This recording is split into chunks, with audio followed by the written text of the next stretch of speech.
नमस्कार दोस्तों, मैं हूं प्रसाद यादव। आपका स्वागत करता हूं एक और वीडियो में। और आज हम लोग डिस्कस करने वाले हैं हेयर के बारे में। जी हाँ दोस्तों, हेयर के लिए सबसे बेनिफिशियल सप्लीमेंट्स कौन से हैं, और अगर आपको हेयर लॉस हो रहा है तो इमीडिएटली आपने क्या करना चाहिए। पहले जो हम लोग कह सके फर्स्ट एड हेयर फॉल को रोकने के लिए। तो चलिए दोस्तों शुरू करते हैं। सबसे पहली बात दोस्तों, हमारे बालों को सबसे ज़्यादा इम्पॉर्टेंट होते हैं कुछ चीज़ें जो हमारे बॉडी में अगर कम हो जाएंगे, यानी कि हमारे बॉडी के कुछ विटामिन्स कम हो जाएंगे, तो आपके हेयर जो है वो रैपिडली फॉल होने लगते हैं। तो सबसे पहली जो सिम्टम्स है आपके हेयर फॉल होने के, वो हो सकते हैं ज़्यादा करके विटामिन्स की डेफिशिएंसी के वजह से। और अगर आपके बॉडी में विटामिन की डेफिशिएंसी हो रही है, उसके कारण जो है, जो हम लोग कहते हैं मेल पैटर्न बाल्डनेस, जो एंड्रोजेनिक फैक्टर्स की वजह से जो बाल जाते हैं, तो वो तो जाते ही है, लेकिन अगर आपकी बॉडी में विटामिन्स कम हो जाए तो वो और रैपिडली जाना शुरू हो जाते हैं।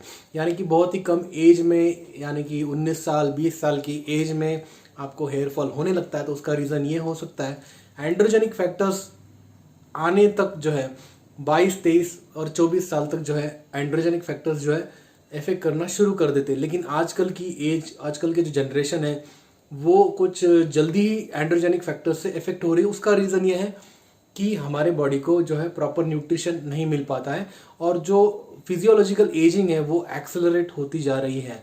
तो ये एक बहुत बड़ा फैक्टर है दोस्तों। तो सबसे पहली बात, आपको आपकी बॉडी को जो विटामिन है वो सप्लाई करना ज़रूरी होता है। तो मैं आपको आज जो विटामिन बोलने वाला हूँ, जो विटामिन मैं बताने वाला हूँ, वो कंप्लीटली सेफ है, बिकॉज वो वाटर सोल्यूबल विटामिन है, जिससे आपके बॉडी को कोई नुकसान नहीं होगा। अगर आपने ज़्यादा भी खा लिया तो भी वो आपके यूरिन थ्रू निकल जाता है। तो सबसे पहला जो विटामिन है दोस्तों, वो है बी कॉम्प्लेक्स। आपको बी कॉम्प्लेक्स की एक टैबलेट लेनी है रोज़। ध्यान रखें, बी कॉम्प्लेक्स के अंदर आपको देखना है उसके अंदर विटामिन सी और विटामिन जिंक हो। ये दो चीज़ें हैं, आपको देखना है। कोई भी बी कॉम्प्लेक्स ले लीजिए जिसके अंदर विटामिन सी और विटामिन जिंक हो। जिंक जो है वो बालों के लिए बहुत अच्छा होता है, विटामिन सी भी हमारे बॉडी के लिए बहुत अच्छा होता है। वो एंटी एजिंग होता है, हमारे बॉडी का जो एजिंग है वो कम करता है, और साथ ही साथ हमारे बालों के लिए भी अच्छा होता है। दूसरा इंपॉर्टेंट विटामिन आपको लेना है, जो बहुत ही इंपॉर्टेंट है, ये है this is called biotin. Biotin supplement आपको लेना है। ये भी वाटर सोल्यूबल, ये भी बी कॉम्प्लेक्स रेंज का ही विटामिन है। लेकिन ये जो विटामिन है ये आपको वेजिटेरियन लोगों को मिलता ही नहीं है। वेजिटेरियन लोगों के बॉडी को B10 या फिर बी जो बायोटिन जिसको कहते हैं, वो सप्लाई नहीं होता है, because it is only found in non vegetarian foods. अगर हम लोग पूरी तरह से वेजिटेरियन डाइट है तो आपको B10 डेफिशिएंसी आना बहुत ही कॉमन है, यानी कि बायोटिन डेफिशिएंसी होना बहुत ही कॉमन है। और मेजॉरिटी हेयर फॉल जो है वो बायोटिन डेफिशिएंसी की वजह से होता है। और अगर आप बायोटिन चालू करते हैं तो एंड्रोजेनिक फैक्टर्स से होने वाला हेयर फॉल भी कम हो जाता है, बिकॉज बालों को जब बायोटिन मिलता है तो वो काफ़ी स्ट्रांग हो जाते हैं, उनकी जड़ें मजबूत हो जाती है, और उनका जो DHT रेजिस्टेंस है वो कुछ हद तक बढ़ जाता है।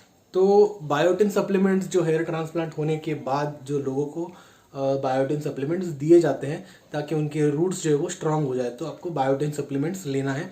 इसकी मैं आपको कॉस्ट बता देता हूँ, ये थोड़े कॉस्टली है। ये 182 रुपीज़ की 10 की स्ट्रिप है, और ये आपको ओवर द काउंटर मिल सकती है, क्योंकि ये एक नॉर्मल ड्रग है। इसमें कोई केमिकल नहीं, this is naturally occurring element B10, और इट्स कॉल्ड बायोटिन।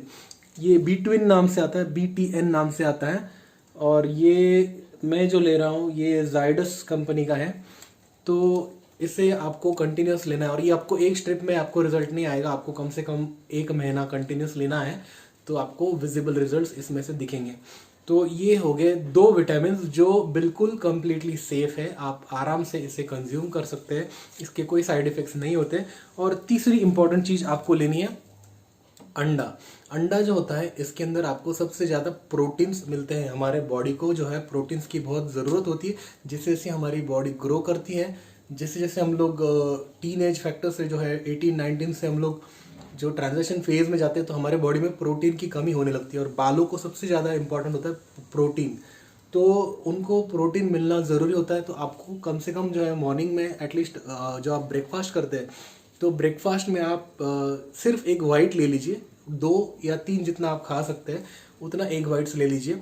तो एक वाइट के अंदर से आपको 5 से 6 ग्राम जो प्रोटीन आपको मिल जाएगा। दैट इज़ जो है आपको 4 ग्राम का प्रोटीन मिलता है एक वाइट में से। तो आप 8 से 10 ग्राम अगर आप लेंगे तो it is good for your body. बालों को जो ज़रूरी होता है प्रोटीन वो आपको इसमें से मिल सकता है। इवन आप इसे बालों में लगा भी सकते हैं। तो इसे लगाने का तरीका बहुत आसान है। इसको आप फोड़ दीजिए, एग वाइट और येलो जो है दोनों मिक्स कर दीजिए, उसमें लेमन डाल के बालों को लगा दीजिए। बाद में आप उसको शैम्पू कर सकते हैं, कंडीशनिंग कर सकते हैं। अगर आप शैम्पू और कंडीशनिंग करते हैं तो जो अंडे का स्मेल है वो निकल जाता है। उसके लिए आप अगर जो शैम्पूज़ है, जो सल्फेट फ्री शैम्पूज़ होते हैं, वो अगर यूज़ करेंगे तो पूरी तरह से स्मेल निकल जाता है। सल्फेट फ्री शैम्पूज़ काफ़ी कॉस्टली होते हैं, जो हमारे बालों के लिए भी अच्छे होते हैं, जिसके कारण जो हेयर फॉल है वो नहीं होता है। बालों का जो टेक्सचर है वो वैसे ही मेंटेन रहता है सल्फेट फ्री शैम्पूज से। जो हम लोग नॉर्मल शैम्पूज यूज़ करते हैं उसके अंदर सल्फेट होता है। तो दोस्तों ये था कुछ शॉर्ट डिस्क्रिप्शन जो आप फॉलो कर सकते हैं आपके बालों को मेंटेन करने के लिए। और रेगुलरली अगर आप ये विटामिन्स कंज्यूम करेंगे तो आपका हेयर फॉल बहुत हद तक कम हो जाएगा। जैसे मैं खुद, मेरा हेयर फॉल आफ्टर ट्रांसप्लांट भी, हेयर ट्रांसप्लांट के बाद भी जो है हमारे बाल जो है वो हेयर फॉल होते हैं, लेकिन उनको आपको मेंटेन करना बहुत ज़रूरी होता है।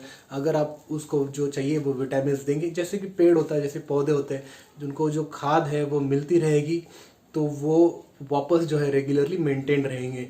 अगर उसको जो चाहिए वो खाद हम लोग नहीं देंगे तो वो मर जाएंगे। सिमिलरली आपके बालों का भी है, अगर उनको जो चाहिए वो विटामिन हम नहीं देंगे तो वो मर सकते हैं। जो ट्रांसप्लांटेड बाल है वो भी मर सकते हैं।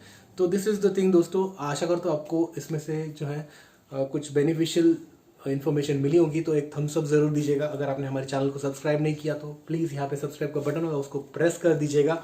और मेरे जो नए व्लॉग चैनल है रवि माज़ा व्लॉग्स को सब्सक्राइब करना मत भूलिएगा, क्योंकि आने वाले समय में मैं वहाँ पे भी बहुत सारे वीडियोस पोस्ट कर रहा हूँ।